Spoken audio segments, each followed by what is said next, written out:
and welcome to Lines on Design. I'm Debbie Lynes, here today with our dear friend John Iannazzo at Liberty. We're talking today, we're going to ask our expert. On the show today, we're going to do two things. We're going to ask our expert, a professional in the field of shades. Then we're going to take it the opposite direction. We're going to look at finishing touches, and we're going to talk about everything from rods to finials to top treatments, ways that we can soften a room. So it should be a lot of fun. Let's get right into it today and talk about why it's so important to have a professional when you're doing window treatments. Well, you're going to invest a lot into your windows, and it's not something you do every year, or every month, or even every couple of years. So you really want it to work and work for the long haul. Be the best it can, best it can be. One of the things that you do is you really advocate a Hunter Douglas product. And I know that you have been to seminars and conferences for years and years, and you have found that Hunter Douglas really is one of the best products out there. What is it for you that convinces you that it is a great product? The innovation and the warranty. They really stand behind their products, and they're always coming out with something new. And what's really great about that is they're always working towards the future. So even if they make something that doesn't quite work, which has happened, we have a couple of products that have been discontinued, they still stand behind those, and we've had those replaced with other things that do work. What I'd love to have you talk about is when you go to conferences, they actually include you in helping decide what is popular, what works. I've been a part of several focus groups. Why is that so important? They're looking for feedback, what works, what doesn't work, and things are always changing. Even duet honeycomb shades have been around forever. There's always improvements, there's always something new with every single line to make it better year to year. What are some things that are specific? You know, for me, now that I have 8 grandkids, and I know you've got a son too, I always think of child safety as something that's really critical when I'm dealing with a shade, because I think for years we had the cords that were really difficult to maneuver. And we always stuck them on top of the windowsill to make sure our kids didn't get into them. Now what do they have? What's popular? Everything is designed with safety in mind. That's Hunter Douglas's one of their taglines. Everything is made to be child safe as possible. From cordless to power to retractable cords, like this is called Ultra Glide. So every time you pull the cord, it retracts up, stays nice and short. You avoid this. The old-fashioned cord dragging on the floor. Yeah, exactly. See, that's what I'm used to. This kind of cord that, So you can do motorized. We can do the retractable cord, so these cords never drag on the floor. We can do cordless with a handle. Oh, it really is with safety. So that way there's no cords, there's no, there's nothing hanging down. You know, talking about, because you are an expert, and that's why we're here, and we're talking about having professionals to do, to help you get the correct window treatment for the setting that you're putting it in. What do you look for? I usually ask what kind of room they're going in and what you're looking to accomplish. Why are we covering the windows?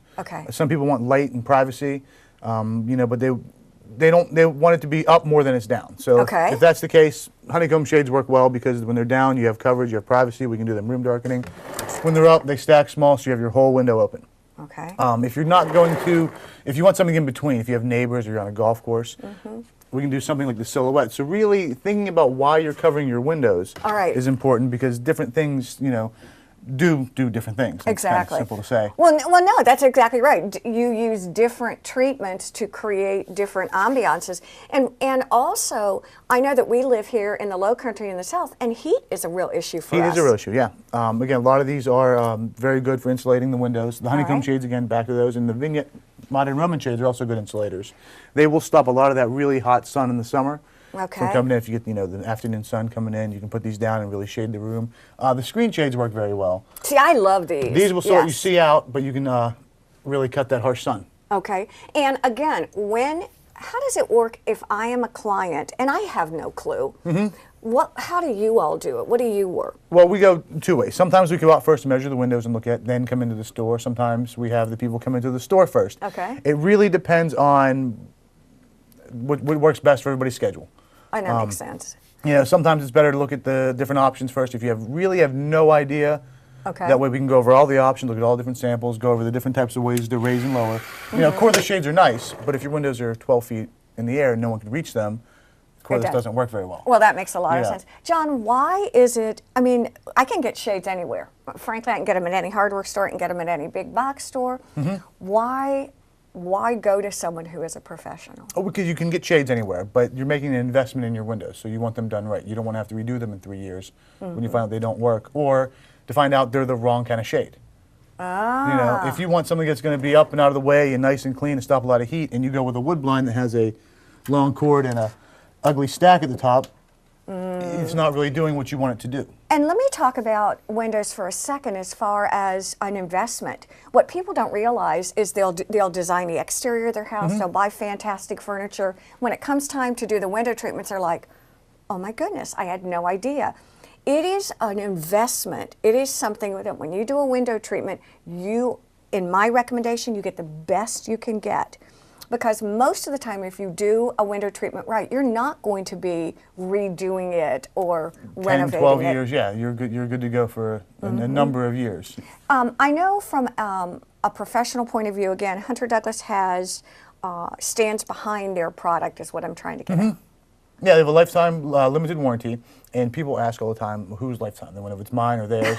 It's the lifetime of the shade, as it turns out. Okay. So if you're nice to the shade and you take care of everything and you do it the way it's supposed to be, it's covered for as long as you own it. Okay. If the dog chews it up or the kids climb it, and I've had both that happen at my house, yeah. it's not covered for, when Right. John decides to climb the blind. Right, this is not a good thing. But if you take care of it like you do everything else, like your hardwood floors, your leather sofa, it will last you as long as you own it. Again, since we're asking the expert, let's talk about new trends. What's trending in the world of shades these days? Roman shades are very popular. See, I We're doing love a the lot in look. Roman. And we have a couple different Roman shades right here. This is a more traditional style Roman with the battens. This is called a woven texture Roman shade. And this Pull is that up kind again. of the screen shade type. Okay. We can do these with an independent operable liner, so you can have the shade down, an independent operable liner, and then you can put the liner down behind it for room darkening. Oh, see, this is the reason you need to come in and check all this out. Okay, so this would be my room darkening. This would be my pretty. Exactly. So for a bedroom, this would be really nice. That would be really nice, yes. You could have the lining up during the day and get the light in and have a little bit of privacy. Okay. And at night, drop that liner and have total privacy. We're asking the expert, we're talking about what's trending, and I have to say this, I am like, match your trim. Whenever you do a shade, match your trim. And John says, get over yourself, Debbie. Well, most of the time we do match the trim color. Exactly. But we have a lot of different colors now, more colors than ever, blues, pink, red, and see here's a green one. Yeah, I mean, all the taupes are in, they're yeah. gorgeous. Purples and grays are big now. Oh, purples and grays are big now. Talk to me as I'm watching this motorized shade go up and down. It's funny when I mention it to my design clients, many of them are like, oh gosh, that is so cool, but A, I bet it's really expensive, and B, I bet it won't work. It's more reasonably priced than you would think. Okay. It's more expensive than a traditional cord, but it's not as expensive as people think. And they work very, very well. I was going to say, when do you recommend we use that? Any place that, convenience. Hard to reach windows, even easy. We used to only do them on hard to reach windows. Now, if you have a whole bank of windows across the back of your house, you don't want to go through and pull 10 different cords. We can do it off of one remote. You can press the all button and raise all the shades at once. You can do them individually. We can even hook them up to do them through your iPhone or iPad. Oh my gosh, this is amazing. Yeah. Is that probably the newest thing that's come out? That is, yeah, among the newest things that come out. So do I have to have a special connection, or do you do all that for me too? There is a couple components that we have to hook up to your wireless router, and you have to have internet in your house, of course, to do it. But yeah, it's pretty easy to do. Oh, it's so amazing to me, all the little magical tricks that you all have. I tell you what we're going to do. Let me just recap before we take a quick break and tell you the takeaway from this segment. When you ask the expert and a professional, here's what I've learned today. Child safety is paramount. You can get things that will help insulate. Yes. You can do anything from opaque to blackout to sheer. Correct. There's something for every window that you have. Yes. And to me, most importantly, it is be realistic when you talk about a budget for your window treatments, because you won't regret it if you get quality the first time. Exactly. Stay with us. We'll be right back. There's a lot more to come here on Lines on Design.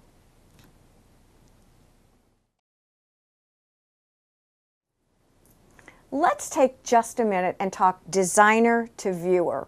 You know, windows are tricky, complicated, and you want them to do what they're supposed to do when it comes to treating them.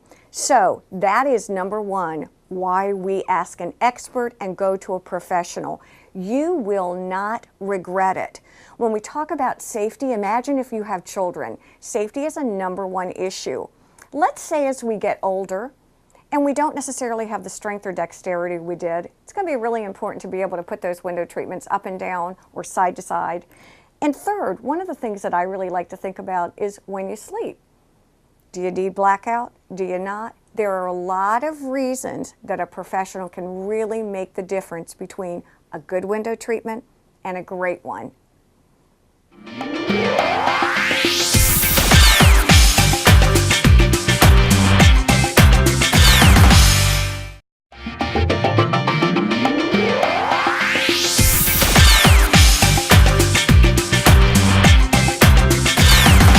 Back here on Lines on Design again with John Iannazzo. We're having a ball at Liberty today, and right now in this segment we're going to take a shift from talking about blinds. We're going to talk about finishing touches, and I don't mean finishing touches like, oh, let's pick a pretty fabric.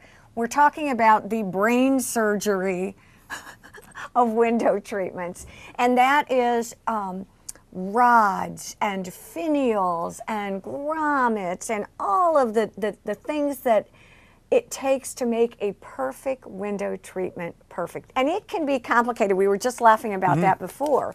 There are so many nuances, so many things that can go right, so many things that can go wrong, and that is why you absolutely have to have a pro. All right, John, let's talk from a designer point of view. This is one of my favorite things to do. From a client point of view, this is something that intimidates my clients probably more than anything. I would say, yeah. You know, don't you think, the Absolutely. hardware piece of it? Yep. What I'd like to do is chat first, kind of do a broad overview of, we've got our fabric. What else do we need to hang that drape? My first question looking at rods is, which one do you like? Everybody will pick out something right away, and then we'll talk about whether or not that will work for what we're trying to accomplish on your window. Okay. The thing people say they want the most is they just want a rod with rings, they just want to draw it back and forth across the window. But that's not, though, that was in 1956. Now, it doesn't work, because when you have a wood pole with a wood ring, there's a lot of friction. It's not as easy as you think it's going to be. Okay. There's always a catch to it. All right. So, you know, we can still do wooden rods with the rings. These are nice for side panels, things that don't get moved very often. Ooh, okay. That's our takeaway one, side panels. Okay. Yeah. So if it's going to be drawn a couple times a year, a couple times a month, these work fine, but you do have to dress it each time. It's not controlled like a traverse rod. Okay, traverse rod means what? A traverse rod is just a rod with a track that when you pull a cord or have a wand, it draws back and forth. It's kind of what you think about when you think about it more traditional drapery. drapery. More traditional drapery rod, like Exactly. This is a traverse rod. A traditional drapery rod, simple, easy. No-brainer. Yes. Okay. Now, most of these, not I should say most of these, a lot of these have the traverse rod built into the decorative rod. Ah. So you can get the function of the traverse rod with the design of the pole. And I tell you what's fun is there's something for everyone when it comes to rods, and I think that's what makes it so complicated. No longer is it just the white traverse rod that everybody uses. You've got to talk about the rod, finials. Let's talk about that. Mix and match finials. Of course you can. There are several different companies here. Without getting too involved on who's who and what's what, you can more or less get any finial with any rod and almost any finish. And these are finials too? These are finials too. Let's talk to everybody for just a second about what a finial really is, what the purpose is, and why they're important. I don't know the exact definition, but I would say it's the decorative end piece on the rod. Excellent. Love him. That's why he's the pro. And some of these, to me, remind me of doorknobs. See, to me, they're microphones. Microphones, okay. Just saying, whatever. But yeah, there's, I mean, more or less any style you can think of. Look, I think they're fabulous. And we're talking about a million finishes, too. I think, again, we're talking about the rod, number one. We're talking about the way the rod works, number two. Yes. We're talking about the finish of the rod. And the size of the rod as well. You can see we have different 2-inch rod, 1 3/8, 1-inch rod. So there's all different size rods. Metal. Metal and wood, yeah. It depends on the room, the size of the draperies, the height, the scale, the width. Are you completely overwhelmed yet? Because this is why we have a pro. This is why designers working with their professional group who do window treatments are really so important. You know, one of the things I want to talk about are grommets. I think that's a real look now. We see it in, you know, the renovation hardware and Pottery Barn catalogs and things like that. Where do you see using a grommeted window treatment? We do a lot of the grommet top draperies and panels. More so on the stationary panels that don't get moved very often because you do have to dress it each time. Okay. They do work as far as drawing them back and forth. One thing to be careful of is the width, though, because a lot of rods, even some of the larger ones, require a center bracket. Oh. Which means if it's a center bracket, you can't draw it past that bracket. There are some of these rods that have, it's kind of hard to see on camera, but there is a split on the Oh, the cool. rod. So when there's a Cool. weight, when I use the fishing weight for this one, they will slide past the bracket. But again, with every single one being independent, it's not quite as easy as just taking it and closing my draperies and being done.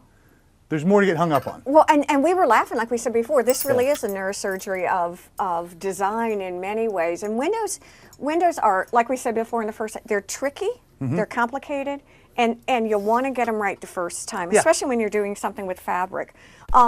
What do you see, again, trending? We were talking a little bit about what's trending. Are you seeing a more contemporary rod these days? Or are you seeing the big, heavy, wood fluted rods? We do more of the medium size. Some are a little bit larger. I'd say this size, it's a 2-inch rod. Okay. With it has rings, but it's still a traverse rod. So it's made to look like just the rod with rings like we were talking about, but it does actually have the function of a traverse rod. Of a traverse rod. And when we're talking about finishing touches, sometimes it's not just the rod that makes the difference. It's the finial at the end of the rod that can really set the tone and the look for the entire room. And you look at some of these elaborate finials. I mean, they're fun. They really are. Yeah. And you don't realize how important they are until you're doing something like, this is what we were talking about, these smaller panels, the side panels. That's when you can really use a fun and fancy finial. Can you also help me gauge the size of the finial that I need? Oh, absolutely. Is it in direct correlation to the rod size? Most of the time, I don't know how to say that, but different rods will have different finials that go with them. But then you can see, like, for example, all of these finials come in all of these finishes. So you can mix, this match. finial in this color, or this finial in that color. You touched on something I think is really important too, and we were talking about a client before we started, and we're talking about support brackets. You know, I think again from a professional point of view and a finishing touch point of view, there are all kinds of brackets that can support these drapes, and I know from a design point of view, I'm kind of picky about where the supports are or how many there are. Talk us through why you need that support, where you put that support. Well, we put it up, we don't want it to come down. So being picky about where you want the bracket depending on the size. If it's a small panel and we're doing run rod, we can toggle that into drywall with no stud, nothing there.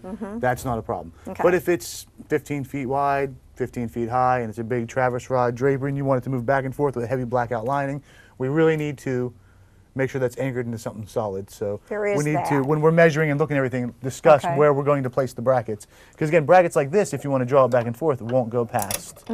So if you have the drapery attached here and here, you can't draw it all the way off the window because of the bracket. So that's something else we need to talk about when we're looking at the window. When you're looking at a window and you all are out taking measurements, are you seeing more trending with the side panels and then a shade behind it, or are you seeing full draperies here in the Low Country these days? We do a lot of layers. We do the drape with the shade behind it. That's our next takeaway, layers. Okay, Okay, say it again. I'm sorry I interrupted you. With a shade with the drapery over top of it. So not just the panels, but actually full working, moving draperies. Which makes a lot of sense. I'm seeing a lot of use now for some of these medallions.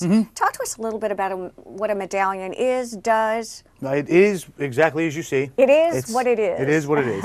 It's a finial only facing front ways instead of sideways. And we can even do fabric treatments off of this. And we can show you some we have installed here at the store, where instead of using a rod, like you see here, we have the wood pole with the swags. We can do just the medallions with the swags. So it eliminates the whole pole and just has the medallion. So it's just a more updated, more contemporary look. I love the look. I think it's fantastic. And I'll tell you, when you look at these, sometimes what's fun as a designer, John, he's like, but what's fun as a designer is when you take things that traditionally do one thing and do something else with them. And I know we've had fun with some of these medallions to use as hooks for hats and things like that. So there are some pretty creative things you can do with almost everything. I think it's been a great experience today talking about all of this. I really appreciate it. I know you love it again. We appreciate all of you for joining us here on Lines on Design, and I think we got a lot to take away today. I think we talked about making sure you ask the expert, making sure when you're talking about finishing touches that you include things like hardware, rods, how it's going to mount, where it's going to mount. How it's going to mount, where it's going to mount, and the list goes on and on. What we've established is use a darn professional. Thank you all for joining this week on Lines on Design. Have a great one.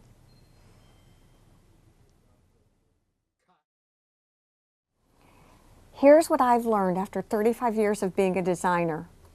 If you have to hire a professional, the most important professional to hire when you're talking about finishing touches is someone who knows about window treatments, their style, their function, what you need, how to measure, how to install. Getting a professional is imperative, especially here.